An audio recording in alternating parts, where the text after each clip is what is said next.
Hare Krishna. So అందరికి మంచి యాత్ర. సో ఇక్కడ వచ్చిన క్లాసెస్కి స్వాగతం. సో మనం లాస్ట్ క్లాస్ లో కంచి యాత్ర మనం తీసుకోవాల్సిన జాగ్రత్తలు, కొన్ని సూచనలు, సలహాలు ఇవ్వబడినాయి.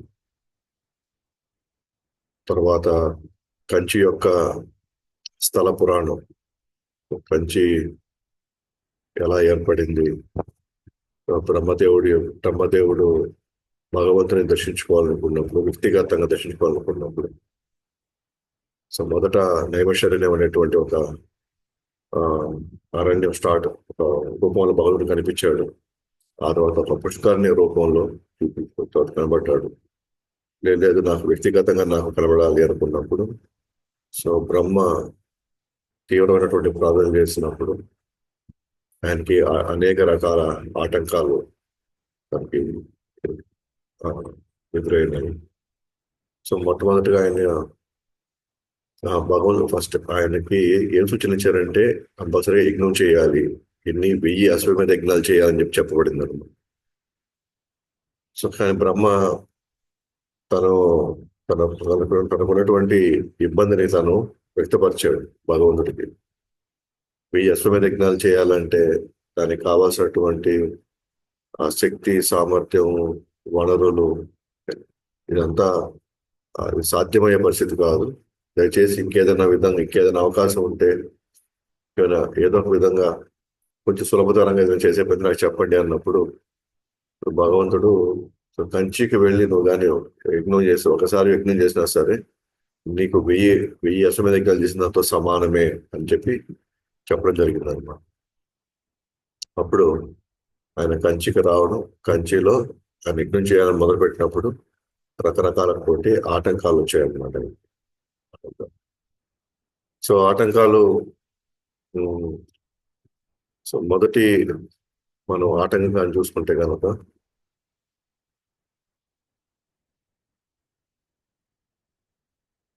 మొదటి ఆటంకం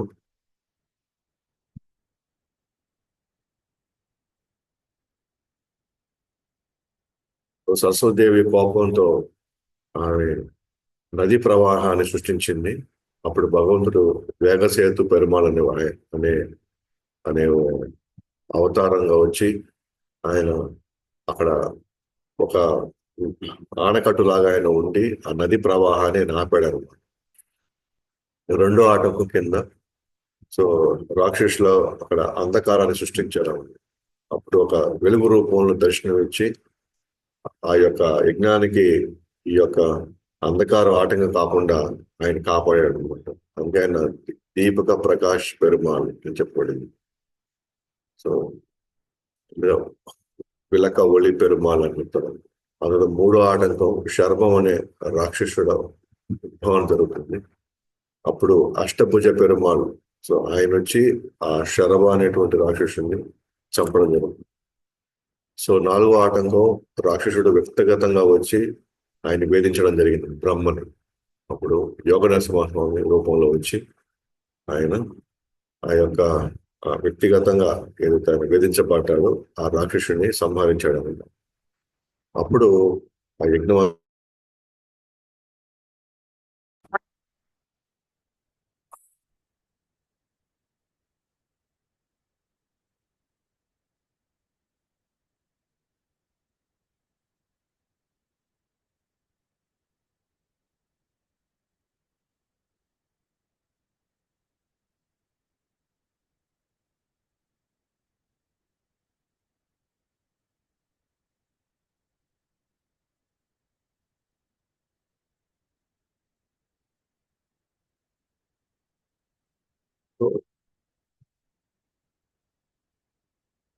యజ్ఞం అంతా అయిపోయిన తర్వాత అద్భుతమైన విమానంలో యజ్ఞం నుండి ప్రకటమయ్యాడు. ఆ ప్రకటమైన వాడే వరదరాజ పెరుమాళ్ అన్నమాట.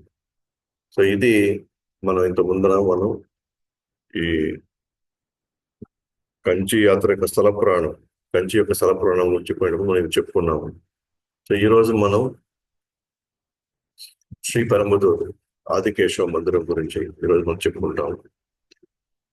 ముఖ్యంగా శ్రీ పెరంబదూర్ అనేది రామానుజాచార్య యొక్క జన్మస్థలం ఇది. ఆయన ఇక్కడ అవతరించాడు. శ్రీ వైష్ణవులు అది అనంత శేషులు వారు, ఆయనే లక్ష్మణుడిగా వచ్చి, లక్ష్మణుడు బలరాముడుగా వచ్చి, ఆయనే ఇప్పుడు రామానుచారులుగా అవతరించని చెప్తారు. అంటే లక్ష్మణుడు ఆయనే స్వయంగా ఇప్పుడు రామానుచారుల రూపంలో అవతరించాడని చెప్తారు అనమాట. ఎందుకు అవతరించారు అని అంటే శ్రీమన్నారాయణుడి యొక్క కీర్తిని ప్రచారం చేయడం కోసం, అలాగే సామాన్యుల్ని మాయ నుండి తప్పించడానికి ఒక బలమైనటువంటి ఒక శక్తివంతమైనటువంటి ఒక ఆచార్యుడిగా సో లక్ష్మణుడు ఈ భూమి మీదకి రావడం జరుగుతుంది. ఒక కంచిని భూతపురి అని కూడా అంటారు అనమాట. ఎందుకు భూతపురి అంటారంటే సో కైలాసంలో ఒకసారి శంకరుడు నాట్యం చేస్తా ఉంటే అక్కడ కొంతమంది ఆ నాట్యాన్ని చూసి అపహాస్యం చేస్తారు అనమాట. సో అపహాస్యం చేసినప్పుడు ఆయనకి కోపం వచ్చి వాళ్ళు భూతాలై వాళ్ళు ఈ భూమి మీద వాళ్ళు జన్మించాలని చెప్పేసి ఆయన శాపం వదులుతారు అనమాట. అయితే వాళ్ళందరూ కూడా భగవంతుని వేడుకుంటారు అనమాట. దీనికి దయచేసి చేసిన తప్పును క్షమించండి, దీన్ని బయటపడడానికి ఏదైనా అవకాశం ఉంటే చూడండి అన్నప్పుడు ప్రాయశ్చిత్తం కోసం ఇప్పుడు ఆయన చూడు ఏమంటారంటే మీరు కంచిలో వెళ్ళి భగవంతుడి కోసం మీరు ప్రార్థించండి, మీకు స్వయంగా భగవంతుడు మీకు దర్శనం ఇచ్చి మిమ్మల్ని ముక్తుల్ని చేస్తాడని చెప్తాను. అప్పుడు వాళ్ళు కంచిలో కొన్ని సంవత్సరాలు వాళ్ళు తపస్సు ప్రార్థన చేయగా అక్కడ ఆదికేశవుల స్వామి ఆయన దర్శనమిస్తాడు అనమాట. ఆయన దర్శనం ఇవ్వడంతో వాళ్ళంతా కూడా భక్తులయ్యి ఆ తర్వాత క్రమంగా వాళ్ళు ముక్తి పొందుతారు అనమాట. కాబట్టి వాళ్ళు ఇక్కడ భూతాలయ్యి భగవంతుడి కోసం ప్రార్థించి భగవంతుడి దర్శనం పొంది ఇప్పుడు ఏ భగవంతుడి దర్శనం ఇచ్చారో ఆయన ఇక్కడ విగ్రహ రూపంలో ఆదికేశవులుగా ఆయన ఇక్కడ ఇప్పుడు కూడా ఆదికేశవుల విగ్రహం అక్కడ ఉంటుంది అనమాట. అందుకే దీన్ని భూతపూరి అని కూడా అంటారు అనమాట. ఇది మన కంచిని భూతపూరి అని అంటారు. సో భూతాల యొక్క ప్రార్థనలతో అవతరించినటువంటి ఒక రూపం అనమాట ఇది. అంటే తర్వాత వీళ్ళంతా కూడా భక్తులైన తర్వాత వాళ్ళంతా కూడా ముక్తి పొందుతారు అనమాట. సో ఈ విధంగా మనం అక్కడికి వెళ్తే కనుక మనకి కనబడుతున్నారు. సో ఈయనే ఆదికేశవులు. సో మందిరం ఈ రూపంలో ఉంటుంది అక్కడ మందిరం. రామానుజార్యుల యొక్క విగ్రహం ఉంటుంది. సో దీని గురించి ఇప్పుడు మాట్లాడతాం మనం. విగ్రహం యొక్క విశిష్టత ఏంటో మనం ఇప్పుడు చూద్దాం మనం.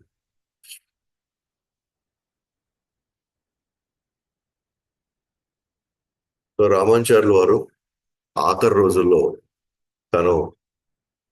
తన శరీరాన్ని ఇక్కడ వదులుతారు అనంగా వాళ్ళ శిష్యులందరూ కూడా చాలా వేదన అనుభవిస్తారు అనమాట. దాన్ని ఏమంటారంటే ఆధ్యాత్మిక భాష విప్రాలంబ భావన అంటారు. అంటే భగవంతుడు దూరం అయ్యాడనో, లేకపోతే ఒక భక్తుడు దూరం అయ్యాడనో, లేదా గురువు దూరం అయ్యాడు అన్న ఆధ్యాత్మికంగా ఏదైతే మనకి ఆ వెడబాటు ఉంటుందో ఆ వెడబాటునే మనం ఏమంటామంటే అది విప్రాలంబ భావం అంటారు. అది కూడా ఒక విరహ భావం అన్నమాట. అంటే గురువు వెళ్ళిపోతున్నప్పుడు మనం ఇక్కడ ఉండి చేసేది ఏంటి, ఆయన లేకపోతే మనం ఎలా బతకగలుగుతాం, ఆయనే మనకు ఊపిరి, ఆయనే మనకు ప్రాణం, కాబట్టి ఆయన వెళ్ళిపోతే మనం ఇక్కడ చేయగలిగింది ఏముంది అని చెప్పేసి వాళ్ళకి ఎంతో ఆవేదన చెందుతారు అన్నమాట. అయితే గురువుకి ఏం కావాలి, శిష్యులంతా కూడా ఇంకా ఉండి ప్రచారం చేయాలని ఉంటుంది. కానీ సో గురువు వెళ్ళిపోయాడు కదా అని చెప్పేసి వీళ్ళు కూడా తీసుకెళ్ళిపోవాలని ఉంటాడు. ఎందుకంటే సామాన్య జనులు ఇంకా వాళ్ళంతా కూడా బయటపడాలి అంటే తాను బలమైనటువంటి సిద్ధాంతాన్ని ఏదైతే బయటికి తీసుకొచ్చాడో ఆ సిద్ధాంతాన్ని ప్రచారం చేయడానికి శిష్యులు కావాలి. కానీ శిష్యులంతా కూడా గురువుగారే వెళ్ళిపోయినప్పుడు మనం వచ్చి ఏం చేయగలుగుతాం, మనం ఎక్కడ ఉండగలుగుతాం, మనం కూడా వెళ్ళిపోతే మంచిది అన్నట్టుగా వాళ్ళు కూడా ఒక విధంగా ఆత్మహత్య చేసుకున్నా కూడా పర్వాలేదు అన్న స్థాయికి వచ్చేస్తారు అన్నమాట. అప్పుడు ఆయన తనలాంటి రూపంలోనే ఇంకొక విగ్రహాన్ని ఆయన తయారు చేపించి ఆ విగ్రహాన్ని వాళ్ళు తనలాగే చూసుకోమని చెప్పి తానే అన్నట్టుగా చెప్పి వాళ్ళకి అప్పచెప్తారు అనమాట. సో వాళ్ళు అదంతా కూడా శ్రీరంగంలో జరుగుతుంది ఆఖరి రోజులు ఇదంతా. ఆ తర్వాత ఆ విగ్రహాన్ని తీసుకొని వచ్చి శ్రీ పరమపద మందిరంలో స్థాపిస్తారు అనమాట. అయితే ఆ విగ్రహం సాక్షాత్తు రామాంచార్ల వారేనా అనేటువంటి ఆ, ఆ, దాని మీద నమ్మకం కలగాలి అంటే అప్పుడు ఆ విగ్రహం నుంచి ఆ కళ్ళ నుంచి రక్తం కారుతుంది అనమాట. అప్పుడు వాళ్ళు నమ్ముతారు, ఎస్ ఈ విగ్రహం సాక్షాత్తు మన ఆచార్యులు రామాచార్యులు అని చెప్పేసి. ఆ విధంగా అప్పటి నుంచి ఇప్పటి వరకు ఆ విగ్రహ రూపంలోనే రామాచార్య వారు అందరిని అనుగ్రహిస్తూ వస్తున్నారు. ఎవరైతే దర్శనం చేసుకుంటారో శ్రీ పరంపర మందిరంలో వాళ్ళందరినీ అనుగ్రహిస్తూనే వస్తున్నారు అనమాట. ఒక విధంగా చెప్పాలంటే రామాచార్య వారి జీవితాంతం ఈ 3 విషయాలు మాత్రం ఆయన నిరంతరం పాటించారు అనమాట. ఒకటి వినమ్రత, 2 సరళత, 3 ఆతృత. దేంట్లో ఆతృత? సో శుద్ధ భక్తుల్ని, ఉన్నత శ్రేణి భక్తుల్ని నిరంతరం వాళ్ళని ఎప్పుడైనా సరే వాళ్ళని గౌరవించడం, ఎక్కడున్నా ఎప్పుడున్నా సరే వాళ్ళని గౌరవించడం. 2 వాళ్ళ నుండి ఆ ఉన్నత శ్రేణి భక్తుల నుండి నేర్చుకోవడం మరియు వాళ్ళని సేవించడం. ఇది ఆయన జీవిత కాలంలో ఎంత పెద్ద ఆచార్యుడైనా సరే ఆయన వినమ్రంగా ఉండడం, సరళంగా ఉండడం, సింప్లిసిటీ. అలాగే ఎప్పుడు పెద్దవారు వచ్చినా సరే వాళ్ళని గౌరవించాలి, లేదా వాళ్ళ దగ్గర నుంచి నేర్చుకొని వాళ్ళకి సేవలు అందించాలి అనేది ఎప్పుడు ఏ స్ఫూర్తితో ఉండేవాడు అనమాట. ఎంత పెద్ద ఆచార్యుడైనా సరే తాను ఎంత కొన్ని వేల మంది శిష్యులను తాను తయారు చేసినా సరే ఈ విషయాల్లో మాత్రం ఆయన ఎప్పుడు కూడా తన జీవితాంతం పాటించాడు అనమాట. ఉదాహరణకి ఇంకా చెప్పాలంటే ఈ యొక్క ఈ ఈ సంప్రదాయంలో ఉండేవాళ్ళు చాలా మంది ఆచార్యులు ఈ ఈ యొక్క గుణాలనే వాళ్ళు చాలా ఇదిగా వాళ్ళు పాటించేవాళ్ళు అనమాట. తనకి ఒకసారి శ్రీశైల పూర్ణ అని చెప్పేసి ఒక ఉత్తమమైనటువంటి ఆచార్యులు ఉండేవాళ్ళు అనమాట. రామాంజలి కంటే పెద్దవారు, అంటే గురువుతో సమానం అనమాట శ్రీశైల పూర్ణ. ఆయన ఒకసారి తిరుపతిలో ఉంటారు. ఆ తిరుపతిలో ఉన్నప్పుడు ఆయనకి విషయం తెలుస్తుంది అనమాట. ఏమనంటే రామాంచార్యులు ఇక్కడ తిరుమలకి వస్తున్నారు అని. శ్రీశైల పూర్ణ ఎవరంటే సాక్షాత్ గురువు లాగా అనమాట ఎవరికి, రామాంచార్య వారికి. అయితే ఆయనకి విషయం తెలిసింది, ఇట్లా ఇట్లా రామాంచార్యులు వస్తున్నారు అని, తిరుమలకి వస్తున్నారంటే ఈయన ఏం చేశాడంటే, అయితే ఆయన ఆహ్వానించడానికి పువ్వులు ప్రసాదం తీసుకొని రెడీగా ఉంటాడు అనమాట. రెడీగా ఉండి పైన తిరుమల నుంచి కిందకి పరిగెత్తుకుంటూ వస్తాడు అనమాట కిందకి. ఎందుకంటే రామాంజలి ఆహ్వానించడానికి. ఉదాహరణ చెప్పడానికి శ్రీశైల పూర్ణ గురువు అయితే రామాంజలి శిష్యుడు అనమాట. సో శ్రీశైల పూర్ణ స్వయంగా తిరుమల కిందకి దిగి వచ్చి ఆయన రామాచార్యుని ఆహ్వానిస్తాడు అనమాట ఈ పూలతో ప్రసాదంతో. అది చూసినప్పుడు రామాచార్య శ్రీశైల పూర్ణ గురించి ఆయన చూసినప్పుడు ఆయన అడుగుతాడు అనమాట, మీరు గురువుతో సమానమైన వాళ్ళు, మీరు ఎందుకు ఇక్కడికి తిరిగి వచ్చి నన్ను ఆహ్వానించడం ఏంది? మీరు ఎంతమందినైనా మీరు పంపించి ఉండొచ్చు కదా, మీరు ఎవరో ఒకరిని మరి పంపించుంటారు, మీరే రావడం అది మంచిది కాదు. ఇది ఇది నాలాంటి వాళ్ళకి, ఎస్పెషల్గా మీ శిష్యులు లాంటి అర్హత ఉన్న మాకు ఇది చాలా చాలా, అంటే మాకు మీ దగ్గర నుంచి ఇలాంటి ఒక మర్యాదని పొందడం అనేది మాకు తెలియక మాకు ఒక సిగ్గు వేస్తుంది మాకు. సో ఇది మర్యాద కూడా మంచిది కాదు. మేము మిమ్మల్ని ఆహ్వానించాలి తప్ప మీరు మాకంటే చిన్న వాళ్ళు ఆహ్వానించడం మంచిది కాదు. పైగా మీరు ఎవరో ఒకరిని మీరు పంపించి ఉండొచ్చు కదా, ఏదో ఒక కనిష్ట స్థాయి భక్తుడు ఎవరో పంపించి మమ్మల్ని, మేము వాళ్ళ ద్వారా పంపించినా కూడా మేము వచ్చేవాళ్ళం కదా అంటే ఒక శ్రీశైల పూర్ణ అంటారు అన్నమాట. ఎవరంటే, నేను చూశాను, ఎవరినైనా సరే ఇట్లా కనిష్ఠుడు ఎవరైనా ఉండి దొరికితే మీ దగ్గరికి పంపించి మిమ్మల్ని, అంటే మేము ఆహ్వానించాలని చెప్పి పంపించాను, కానీ ఎటు తిరిగి చూసినా సరే నేనే కనిష్ఠుడిగా కనిపిస్తున్నాను. నేను ఇక్కడ ఉన్న వాళ్ళందరూ కూడా గొప్ప భక్తులుగా కనిపిస్తున్నారు, నేను తప్ప. కాబట్టి నాకంటే నేను మాత్రమే కనిష్ఠుడిగా కనిపిస్తున్నాను, మిగతా అందరూ కూడా ఉన్నత శ్రేణులా కనిపిస్తున్నారు, కాబట్టి అందుకే నేనే వచ్చేది అంటారు. అంటే విధంగా చెప్పాలంటే సో వినమ్ర భావం, పైగా గౌరవించడం అనేది అది ఈ సంప్రదాయంలో ఉండేటువంటి అతి ముఖ్యమైనటువంటి గుణాలు ప్రదర్శించేటువంటి సంప్రదాయం అన్నమాట. అంటే ఆచార్యులు వీటిల్ని వాళ్ళ జీవితాల్లో వీటిని ప్రముఖంగా మనం చూడొచ్చు అనమాట. అదే విధంగానే రామాచార్యులు కూడా అంతే సేమ్. ఈ యొక్క లక్షణాలకి ఈ గుణాలకి ఆయన అత్యంత ఆయన జీవితంలో ఈ గుణాలని ప్రస్ఫుటంగా చూడొచ్చు అనమాట రామాచార్యులు అటువంటి నుంచి. సో ఒకసారి పిల్లల ఆటల్లో వాళ్ళు ఏం చేశారంటే పిల్లలు ఆటలు ఆడుకుంటారు కదా, ఒక భగవడి యొక్క విగ్రహాన్ని పెట్టుకొని ఆయనకి ప్రసాదం అర్పించారు. సో ఆయనకి చిన్న విగ్రహం పెట్టుకొని పిల్లలు హారతి అన్ని సమర్పించిన తర్వాత భగవుడికి నైవేద్యం పెట్టాలనుకున్నప్పుడు పిల్లలు ఏం చేశారు, అక్కడ ఏదో కొంచెం మట్టి ఉంటే ఆ మట్టిని విగ్రహానికి, విష్ణు విగ్రహానికి వాళ్ళు ప్రసాదంగా పెట్టారు. అంటే వాళ్ళు ఏమో ఆటల్లో భాగంగా కానీ ఆ మట్టిని సమర్పించారు అన్నమాట. అప్పుడు ప్రసాదం నైవేద్యం అయిపోయిన తర్వాత ఆ మట్టిని తీసుకొని వెళ్ళి రామాంచాలకి ఇచ్చారు అనమాట.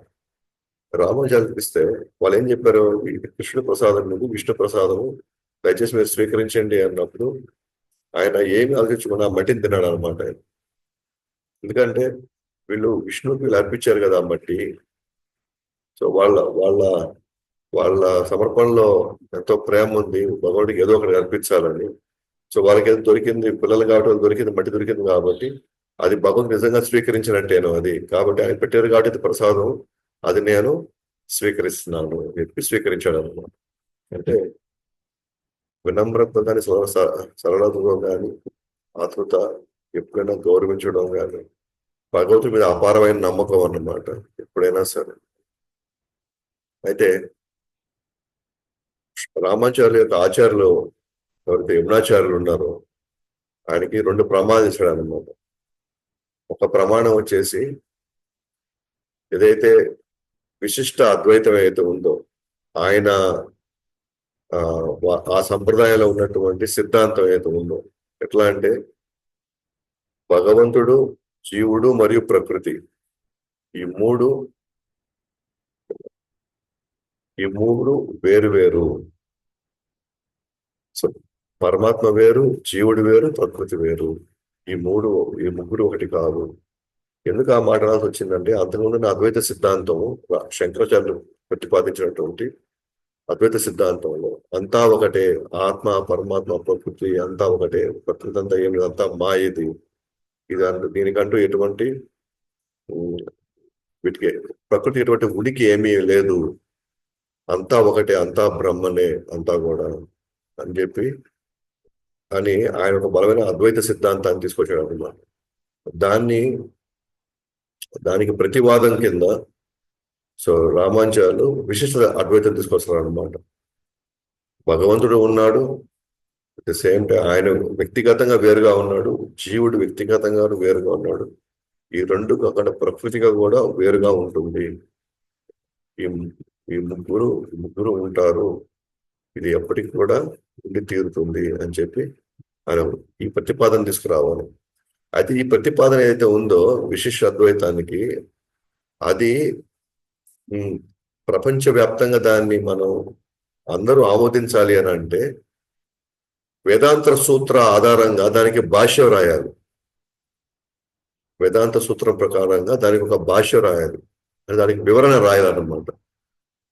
కాబట్టి యమునాచార్యులకి ఏమని మాట్లాడాడంటే, ఎప్పుడైతే నేను కూడా వేదాంత సూత్రానికి ఈ యొక్క విశిష్ట అద్వైతం యొక్క సిద్ధాంతాన్ని సపోర్ట్ చేసేలాగా నేను భాష్యాన్ని నేను రాశాను. ఎందుకంటే అప్పుడే ప్రపంచంలో ఉన్నటువంటి సమస్త తత్వవేత్తలు, తర్వాత గొప్ప పండితులంతా కూడా ఈ శ్రీ సంప్రదాయాన్ని వాళ్ళు ఇది కూడా ఒక ప్రామాణికమైనటువంటి ఒక సంప్రదాయమే అని వాళ్ళు అంగీకరిస్తారు అన్నమాట.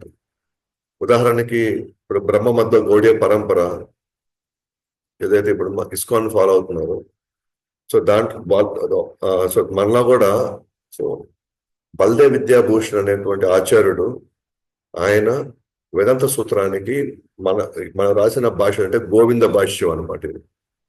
సో మనం ఎట్లా గోవింద భాష్యం రాస్తే అందువల్ల ప్రపంచం అందరూ దానికి ఆమోదయోగించారు. ఎస్, ఈ పరంపరలో ఈ సిద్ధాంత ప్రకారంగా భాష్యాన్ని వాళ్ళు వేదాంత సూత్రానికి భాష్యం రాయడంతో ఎస్, ఇది కూడా ఒక ప్రామాణిక సాంప్రదాయము అన్న విషయాన్ని ప్రపంచానికి తెలియజేశారు అనమాట. అట్లాగే రామాంచార్యులు కూడా వాళ్ళు ఏదైతే శ్రీ సంప్రదాయాన్ని నడుపుతున్నారో ఆ శ్రీ సంప్రదాయానికి ఒక ఆమోద్య యుగం కావాలంటే, అదొక ప్రామాణికమైనటువంటి ఒక సంప్రదాయం అని తెలియజేయాలంటే ఖచ్చితంగా వేదాంత సూత్రం యొక్క భాష్యం రాయాలన్నమాట. మరి భాష్యం రాయాలంటే ఏదో ఒక పుస్తకానికి రెఫరెన్స్ వెళ్ళాలి. దాంట్లో ఒక విధంగా చెప్పాలంటే ఎంతో రీసెర్చ్ చేయాలన్నమాట, ఎంతో చదవాలి, రీసెర్చ్ చేయాలి.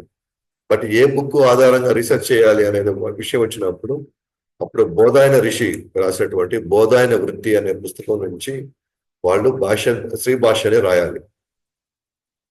మరి ఈ పుస్తకం ఎక్కడుంది అని అంటే ఒక కాశ్మీర్లో ఉందన్నమాట. ఒక పుస్తకం, ఒకే ఒక పుస్తకం ఉంది, అది ఈ పుస్తకం ఆధారంగా రాయాలి. మరి అది ఎవరి ఆధీనంలో ఉందంటే అక్కడున్న సరస్వతి పీఠం సరస్వతి పీఠం ఒక పీఠం ఉందన్నమాట. ఆ పీఠంలో ఉన్నటువంటి మాయావాదులు ఆధీనంలో ఉందన్నమాట ఈ పుస్తకం. మాయావాదులు అంటే ఎవరైతే శంకరుడు యొక్క భాష్యాన్ని చదివి భగవంతుడికి ఆకారం లేదు, భగవంతుడు జీవుడంతా ఒకటే, తర్వాత అందరూ ఐక్యమైపోతారు, ఆ తర్వాత ప్రకృతి అంతా కూడా మాయా, బ్రహ్మ సత్యం, జగత్ మిథ్యం అని ఆ యొక్క సిద్ధాంతాన్ని ఎవరైతే బలంగా ప్రచారం చేస్తున్నారో మాయావాదులు, వాళ్ళకి మిగతా సిద్ధాంతాలు ఎవరైతే ప్రతిపాదిస్తారో వాళ్ళకి ద్వేషం అన్నమాట. అంటే మా శంకరాచార్యులకి మీరు వ్యతిరేకంగా మీరు రాయబోతున్నారు, అది మేము రాయనివ్వము, ఇక్కడ ఉంటే ఒకటే ఒక భాష్యం ఉండాలి, అది శారీరక భాష్య. మన శంకరాచార్య రాసిన శారీరక భాష్యం అన్నమాట. వీళ్ళ శ్రీ సంప్రదాయం వాళ్ళకి శ్రీ భాష్యం ఉంది, అలాగే బ్రహ్మ సంప్రదాయానికి గోవింద భాష్యం ఉంది. ఇట్లా ప్రతి ఒక్క సాంప్రదాయము ఒక భాష్యం రాస్తారు మన వేదాంత సూత్రానికి. అయితే మాయావాదులు ఒప్పుకోరు కదా ఇప్పుడు, ఎందుకంటే ఈయన వాళ్ళ శంకరాచార్య రాసినటువంటి శారీరక భాష్యం నుంచి వాళ్ళు ఇంకొక భాష్యం రాస్తారు అంటే వాళ్ళకి ఇష్టం ఉండదు, వాళ్ళకి కోపం వస్తుంది. అయితే వాళ్ళ ఆధీనంలో ఉంది, ఆ ఆధీనం నుంచి వీళ్ళు పుస్తకం తెచ్చుకొని రాయాలి. కానీ వాళ్ళు ఆ పుస్తకాన్ని సులభంగా ఇస్తారని నమ్మకం లేదన్నమాట. అయితే వీళ్ళందరూ కూడా ఎవరు దాశరథి, కురేషి, రామానుజుల వారు కాలినడకన శ్రీరంగం నుంచి కాశ్మీర్కి వెళ్తారు. ఎన్నో పగలు రాత్రులు నడుచుకొని ఎన్నో అడవులు దాటుకొని అంతిమంగా వాళ్ళు కాశ్మీర్ చేరుకుంటారు అనమాట. అయితే కాశ్మీర్ చేరుకునే వాళ్ళకి విషయం చేరుతుంది అనమాట. ఈ విధంగా రామానుజాచార్య అనే వాళ్ళు ఈ పుస్తకం కోసం వచ్చి ఆ పుస్తకంలో వాళ్ళు తీసుకొని వెళ్ళి వాళ్ళు శ్రీ భాష్యాన్ని రాయడానికి ఆయన సిద్ధపడ్డాడు అని. కాబట్టి వాళ్ళు ఇంకా వాళ్ళు ఇప్పుడు అలర్ట్ గా ఉంటారు, ఇంకా వాళ్ళు ఆ పుస్తకాన్ని పోనీయకుండా వాళ్ళు తగు జాగ్రత్తలు తీసుకోవడానికి వాళ్ళు సిద్ధమవుతారు అనమాట. అయితే ఎప్పుడైతే ఆయన రామానుజాచార్యులు అప్పటికే పేరు ప్రఖ్యాతులు విపరీతంగా ప్రసిద్ధిరావు బాగా వ్యాప్తి చెందుతాయన్నమాట. ఎప్పుడైతే వాళ్ళకి రామానుజాచార్యులు వస్తున్నారని తెలియంగానే, ఆయన అడుగు పెట్టంగానే యాక్చువల్గా ఆయన్ని సిద్ధాంత పరంగా చాలా దాడి చేశారన్నమాట.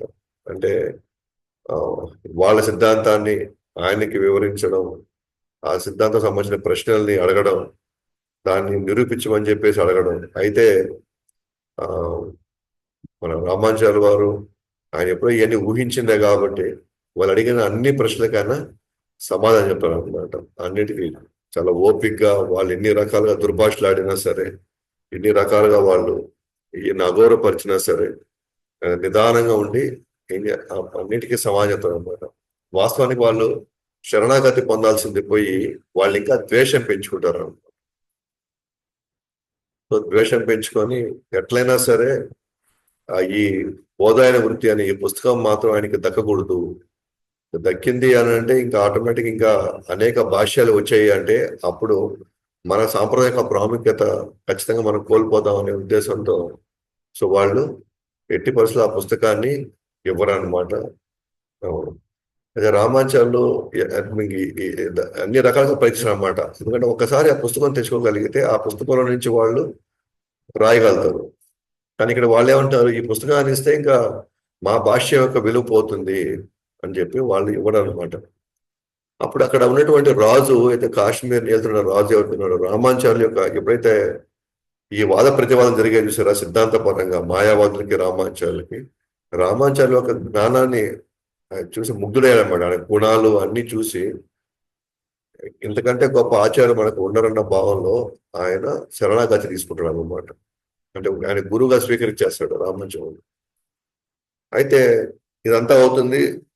రామాంచార్యులు వారు పూజ నడుతారు అన్నమాట. ఒకసారి ఆ పుస్తకం ఇవ్వండి, మేము దాని నుంచి మేము మేము ఒక భాష్యాన్ని మేము రాసుకోవాలి అని చెప్పేసి అడిగినప్పుడు పూజారి ఆ పుస్తకం లేదు, మా దగ్గర లేదు, అది లేదు, అది ఎప్పుడో అదృశ్యం అయిపోయింది, అది ముఖ్యంగా చెదులు పట్టింది కానీ కాబట్టి ఇప్పుడు మా దగ్గర అసలు అటువంటి పుస్తకం ఇప్పుడు మా దగ్గర అసలు లేదు అంటారు అన్నమాట. కానీ రాజుకు తెలుసు ఆ పుస్తకం ఉంది అని, వీళ్ళకి కావాలని వీళ్ళు దాన్ని దాచిపెట్టున్నారని. రామాంచార్య ఏమన్నారంటే కనీసం నాకు సరే అయితే పుస్తకం తీసుకొని కనీసం నన్ను చూడనివ్వండి అని చెప్పి అడుగుతారనమాట. బాగా ఎంతో వినమ్రతతో అడుగుతాడు అనమాట. కానీ కనీసం వాళ్ళు దాన్ని చూడడం కూడా చూడనివ్వలేదు, దాన్ని పుస్తకాన్ని చూడనివ్వలేదు. సరే అప్పుడు ఎట్లయినా సరే మాకు పుస్తకం కావాలి, మేము పుస్తకాన్ని లేదా మాకు ఇంకొక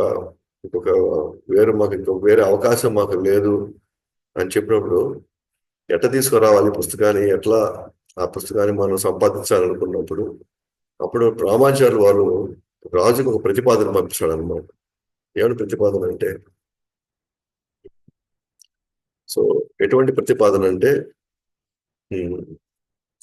ఈ ఏదైతే బోధామృతి అనే పుస్తకం ఉంది కదా, ఆ పుస్తకము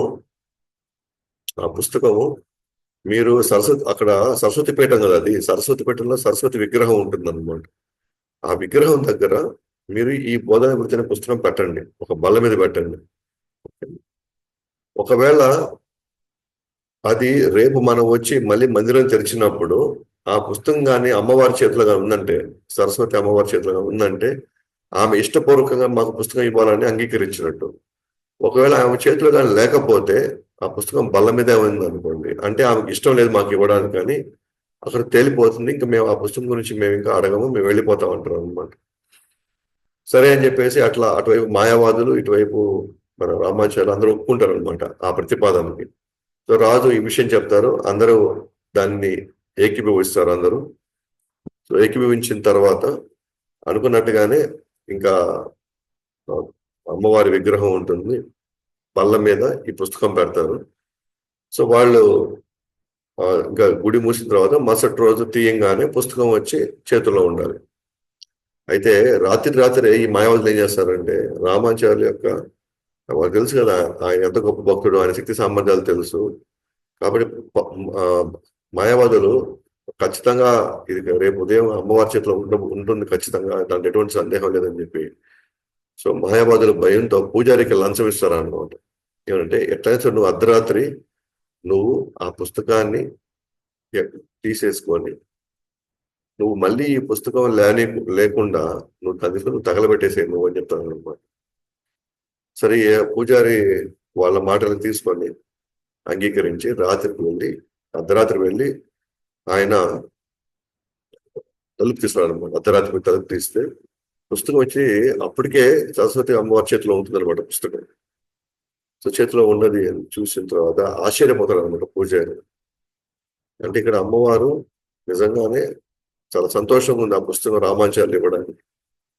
అయితే ముందుకు అనుకున్నట్టుగానే ఆ పుస్తకం తీసుకొని వెళ్ళి ఇక్కడ తగలబెట్టడం జరుగుతుంది అనమాట పుస్తకాన్ని. వాస్తవానికి పూజారి మాయావతులకు అప్పచెప్పాడు, మాయావతులు తగలబెట్టేస్తారు పుస్తకాన్ని. అయితే మరుసటి రోజు వచ్చి యథావిధంగా పూజారి తలుపులు తీసినప్పుడు అప్పుడు ఆ పుస్తకం చేతిలోనే లేదు, బల్లపైన లేదు. ఎందుకు చేతుల మీద లేదు, బెల్లపై లేదని మనకు తెలుసు కదా, రాత్రి తానే తగలబెట్టేశారు. అయితే రామాచార్యులు మాత్రం చాలా ఆవేదనకు గురవుతాడు అనమాట. ఎందుకంటే తన సర్వస్వం అనుకుని ఇక్కడికి వచ్చాడు, ఏది ఆ పుస్తకం కావాలి, ఆ పుస్తకంతో తన ఏదైతే ప్రమాణం చేశాడు, వాళ్ళ గురువుకి ప్రమాణం చేశాడు. ఇప్పుడు ఆ పుస్తకమే లేకపోతే ఇంకా ఆ భాషని ఇంకా రాయలేడు ఆయన. అయితే ఆయనకి తెలుస్తుంది దీన్ని తగలబెట్టేశారు అని. కానీ ఆయనకి ఒక నమ్మకం ఉందన్నమాట, సరస్వతీదేవి దాన్ని కాపాడుతుంది అని ఆయనకి ఒక నమ్మకం ఉందన్నమాట. ఎందుకంటే ఆ రోజు రాత్రే కల్లో వచ్చేది చెప్పింది అనమాట సరస్వతీదేవి. వాళ్ళిద్దరి మధ్య సంభాషణ జరిగింది. సో అమ్మవారు ఆ కల్లోకి వచ్చి, ఒకవేళ నువ్వు భాష్యం రాస్తే నువ్వు ఎలా రాస్తావో కొద్దిగా ఉదాహరణకి నువ్వు ఈ వాక్యాలని నువ్వు ఒకవేళ దాని వివరణ రాయాల్సి వస్తే నువ్వు ఎలా రాస్తావు ఒకసారి నాకు కొద్దిగా రాసి నాకు చూపించని చెప్పేసి ఆమె కల్లో అడుగుతుంది అనమాట. రామాచార్యులు ఆమె ఏదైతే అందించిందో కొన్ని సూత్రాలని, వేదాంత సూత్రాలు కొన్ని సూత్రాలని ఇచ్చిందో, ఆయన ఆయన ఆయన ఆయన సంబంధించిన కొన్ని ఆయన ఒక భాష్యం రాస్తాడు అనమాట, వివరణ రాస్తాడు. సో రాసినప్పుడు మళ్ళీ సరస్వతీదేవి అది తీసుకొని ఆ భాష తీసుకొని చదువుతుంది అనమాట. చదివినప్పుడు ఆమె ఎంతో ఆనందపడుతుంది అనమాట. ఇది నిజమైనటువంటి భాష్యము, ఇది నిజమైనటువంటి అర్థము. ఇంతకుముందు రాసినటువంటి శంకరాచార్య రాసినటువంటి భాష్యము అది నాకు చాలా అసంతృప్తిని తీసుకొచ్చింది. అయినా కూడా అది ప్రజల కోసం రాశారు కాబట్టి, అది కూడా మాయావాదుల కోసము కొంతమంది నిరాకారవాదుల కోసం రాసింది కాబట్టి అది పరిపూర్ణమైనటువంటి భాష్యం కాదు. నువ్వు రాసిన భాష్యం ఇంకా అద్భుతమైంది, చాలా ఆనందం వేసింది. భగవంతుడు అనేవాడు వ్యక్తిగతంగా తనకి ఒక రూపం ఉంది. జీవులందరూ కూడా ఆయన యొక్క అంశాలు, ఆయన యొక్క సేవకులు. ఈ వివరణ, ఈ భాష చాలా అద్భుతంగా ఉందని చెప్పేసి ఆమె కళ్ళు చెప్తున్నారు అనమాట. ఏమంటే నువ్వేం భయపడద్దు, ఆ పుస్తకాన్ని ఏదో ఒక విధంగా నేను కాపాడదని చెప్పింది అనమాట.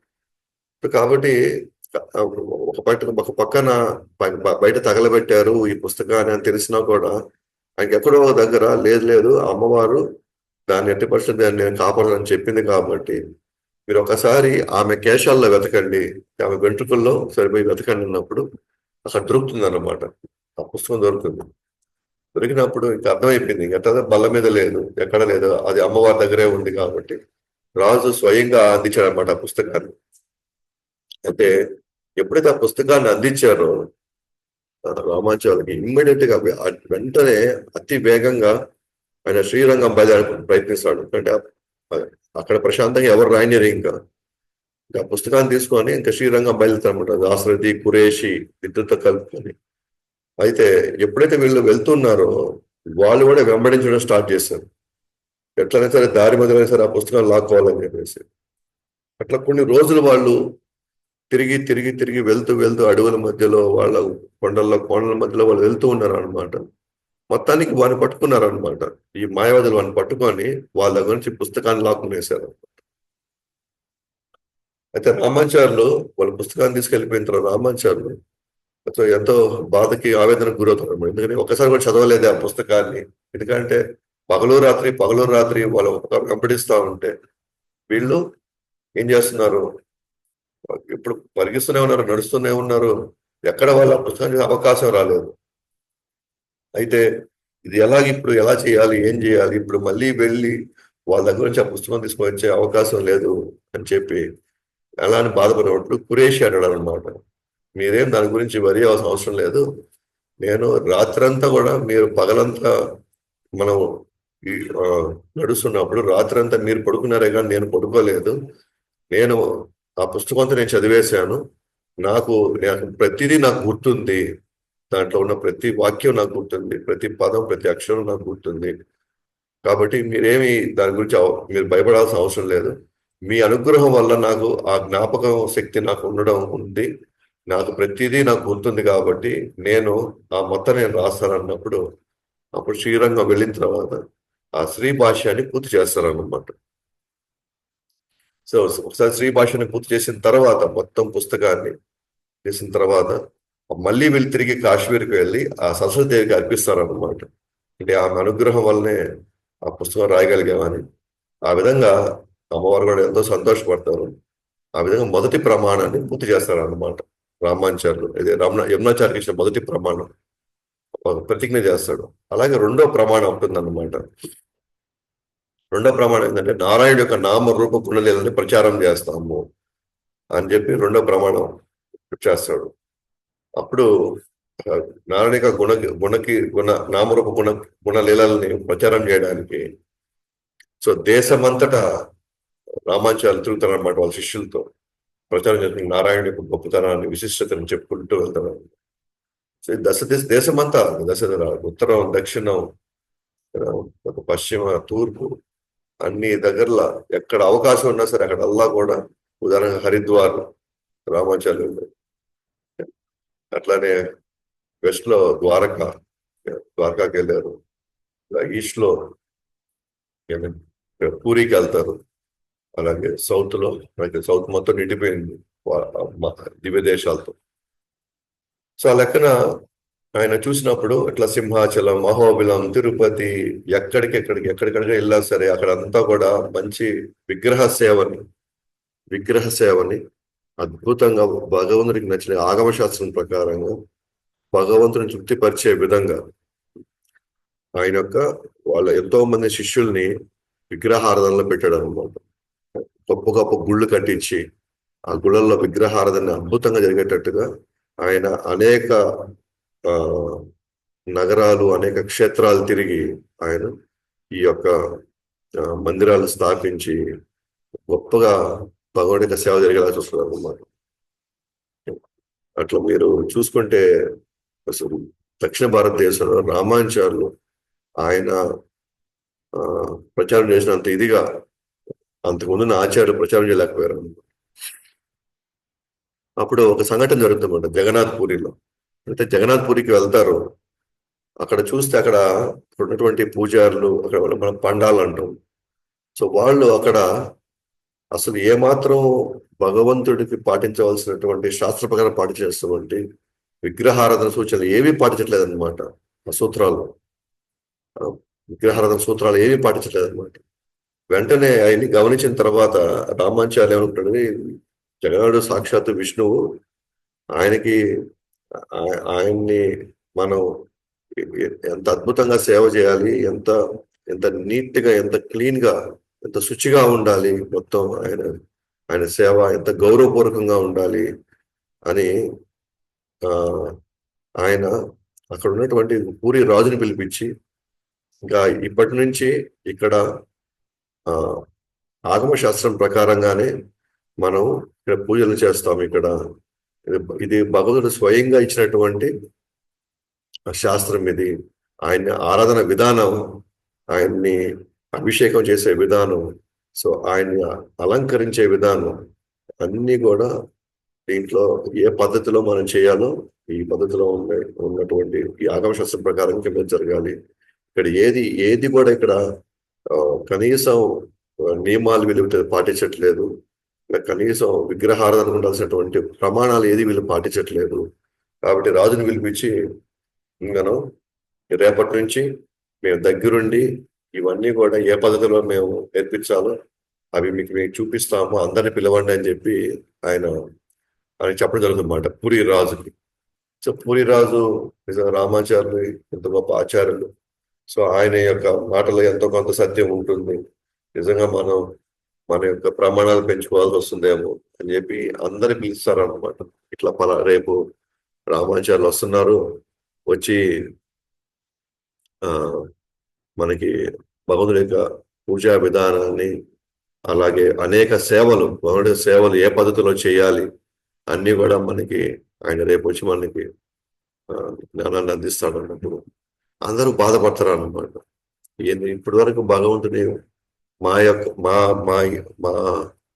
మా సొంత వ్యక్తిలాగా, లేదా మా ఇంట్లో వ్యక్తిలాగా మేము ఆయన్ని మాకు ప్రేమపూర్వకంగా మేము ఆరాధిస్తున్నాము. ఈ కొత్త విధానము భగవంతుడిని ఒక ఐశ్వర్యవంతుడిగా చూసేటువంటి ఆ పూజా విధానంలో వాళ్ళకి ఎటువంటి తృప్తిని, ఆనందం ఇవ్వట్లేదు అన్నమాట. వాళ్ళు ఎంతో ఆవేదన చెందుతుంటారు.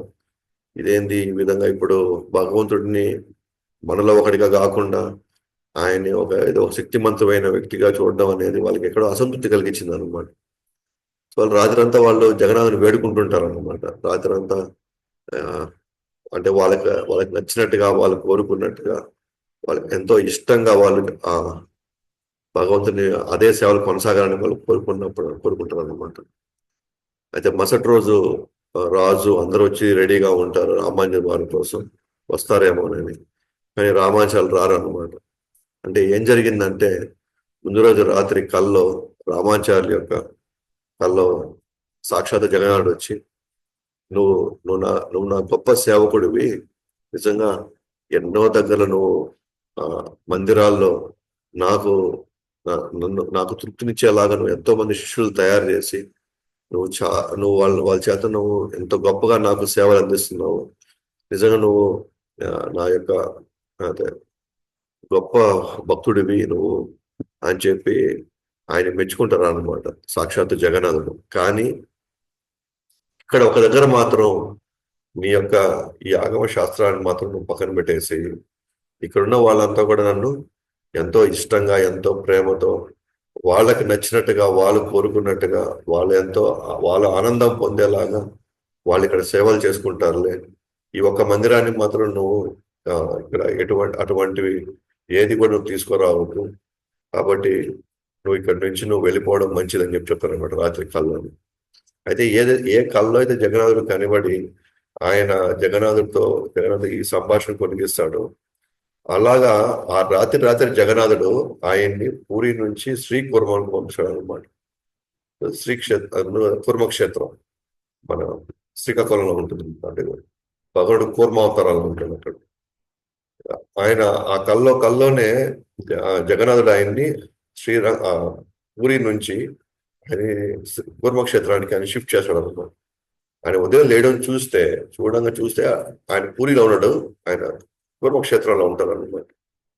కూర్మక్షేత్రంలో ఆయన లేచి చూడంగానే అక్కడ మందిరం ఉంటుంది. మందిరంలో చూస్తే అక్కడ కూడా సరిగ్గా విగ్రహాలు జరగట్లేదు అనమాట కూర్మ అవతారానికి విగ్రహానికి. సో వెంటనే అక్కడ ఉన్న వాళ్ళందరూ కూడా పిలిచి వాళ్ళందరూ కూడా భగవుడికి ఎలా ఆరాధన చేయాలో వాళ్ళకి అక్కడ నేర్పించారు అనమాట.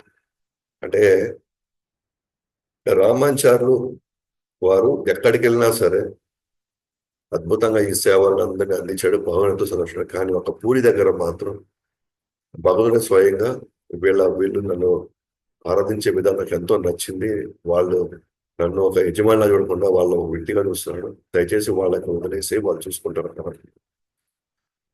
అందువల్ల అక్కడ మాత్రం ఆయన పూరిలో మాత్రం ఆయన అక్కడ ఏమి చేయలేకపోయాడు. అందుకే ఇప్పుడు మనం పుట్టికి వెళ్తే అక్కడ పూజా విధానం అంతా డిఫరెంట్ ఉంది. మనకు ఒకసారి మనకు కొంచెం షాకింగ్ గా కూడా ఉంటుంది అనమాట. మనకి ఆ తర్వాత మళ్ళీ ఇంకొక దగ్గరికి వెళ్ళినప్పుడు ప్రచారం మార్గంగా తిరుపతికి వెళ్ళినప్పుడు ఇప్పుడు మనం చూసేటైతే బాలాజీ విగ్రహం ఉందో, వెంకటేశ్వర స్వామి విగ్రహం, అది మొదట్లో యాక్చువల్గా చాలా వివాస్పదమైనటువంటి విగ్రహం అన్నమాట.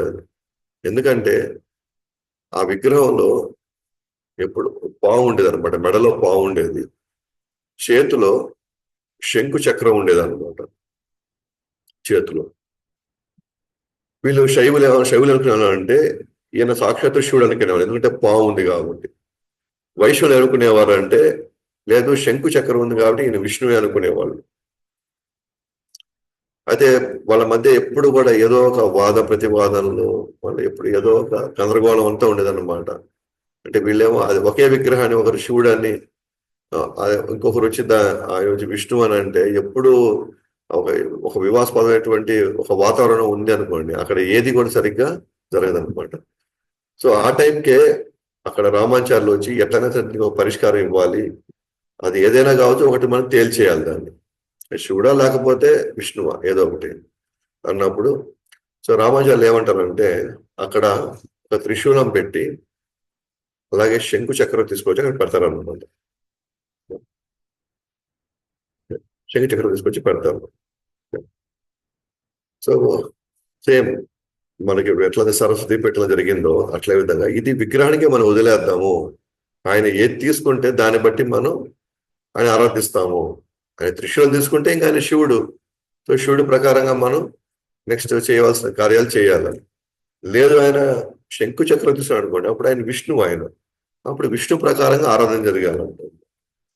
అదే అని చెప్పేసి రాత్రిపూట త్రిశూలము శంకు చక్రాలు ఆడ వదిలేసి వెళ్తారు అన్నమాట.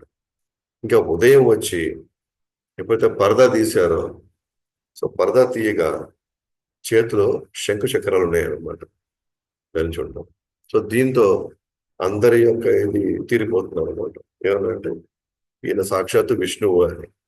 ఎందుకని త్రిశూలం తీసుకోలేదు, సో అప్పటి నుంచి ఇప్పటికి కూడా మనం చూస్తాము బాలాజీ యొక్క వైభవం ఇప్పుడు ఎలా ఉందో, అది ఎట్లా ఒక వైష్ణవ క్షేత్రం అయిందో మనం చూడొచ్చు అన్నమాట. అంటే ఈ రోజు ఏదైతే ఆయనకి శంకు చక్రాలు ధరిస్తున్నారో భగవానుడికి, అది ఆనాడు రామాచార్య ఇచ్చినటువంటి బహుమతి అనమాట. బహుమతి. సో ఆ విధంగా ఎంతో కాలంగా వివాదాస్పదంగా ఉన్నటువంటి ఆ సో తిరుమల వెంకటేశ్వర మందిరం అయితే ఉందో అది చాలా సులభంగా రామాచార్య దాన్ని ఇచ్చేసారు అన్నమాట. సో కాబట్టి మన ఈ యొక్క రామాచార్యులు ఏదైతే ఆయన యొక్క జీవితం ఉందో, యమునాచార్యులు ఏదైతే ఆయనకు ప్రమాణం చేశారో, ఒకటి శ్రీ భాష్యాన్ని రాయడం, రెండు నారాయణ యొక్క నామరూప గుణలేదని అద్భుతంగా ప్రచారం ఏదైతే ఉందో, ఆ విధంగా ఆయన రెండో ప్రమాణాన్ని కూడా ఆయన నెరవేరుస్తాడు అన్నమాట. సో ఆ విధంగా మనం ఈరోజు శ్రీ పెరంబదూరులో ఉన్నటువంటి ఆదికేశవ మందిరం, అలాగే ఆయన రామాచార్య యొక్క విగ్రహం, రామాచార్య యొక్క ఆయన యొక్క విశిష్టత, ఆయన చేసినటువంటి లీలలు కొంతవరకు మనం చెప్పుకున్నాం. సో మిగిలింది ఇంకా వచ్చే భాగంలో మళ్ళీ చూస్తాం. మిగిలినటువంటి రామాచార్యుల యొక్క జీవితంలో అనేక ఘట్టాలు ఉన్నాయన్నమాట. మనం ఆ యొక్క స్ఫూర్తిని మనం తీసుకొని భగవంతుడికి ఏ విధంగా సేవ చేయాలా, భక్తుల మధ్యలో ఏ విధంగా మనం ఉండాలి, సో మన సాధనలో మన సాధనలో ఉన్నటువంటి కొంత నిశ్చయంగా ఎట్లా ఉండాలి మనం, వీటన్నిటికీ మనకి నిలువెత్తు సాక్ష్యంగా రామాచార్య యొక్క జీవితం ఉంటుందన్నమాట. సో మనం పోయినసారి మనం శ్రీరంగం వెళ్ళాము, మనం కంచికి వెళ్తున్నాం. ఇది అంతా ఈ ముఖ్యంగా దక్షిణ భారతదేశం మొత్తం కూడా రామాచార్య యొక్క ప్రభావం చాలా బలంగా ఉంటుంది. ఇప్పుడు 1000 సంవత్సరాల ముందు ఆయన వచ్చినప్పటికి కూడా ఇప్పటికి కూడా అత్యంత అద్భుతంగా అన్ని ఆలయాల్లో ఆ సంప్రదాయం ఎంతో మంది భక్తులు, ఇప్పుడు ఉండేటువంటి భక్తులు సో ఆ విశిష్టతను కాపాడుతూ ఇంకా ఈ ఆధ్యాత్మికటువంటి ఈ యొక్క ఈ ప్రకృతిని, ఆ సంస్కృతిని వాళ్ళు కాపాడుతున్నారు. కాబట్టి ఇక్కడికి మనం వెళ్ళి అక్కడికి వెళ్ళి మనం భగవంతుని దర్శించుకోగలుగుతున్నాము. భగవంతుని కలుసుకునే ఒక స్మరించేటువంటి ఒక అవకాశం మనకి ఉన్నాయన్నమాట. ఎంత కూడా రామాచార్య యొక్క ఆయన యొక్క జీవితంలో వాళ్ళ గురువు గారి ప్రమాణాలని పూర్తి చేసే కారణంగా ప్రచారం చేయబట్టి మనకి ఈరోజు మన భక్తిలో ముందుకెళ్ళడానికి ఎంతో స్ఫూర్తిదాయకంగా ఉన్నారు అన్నమాట.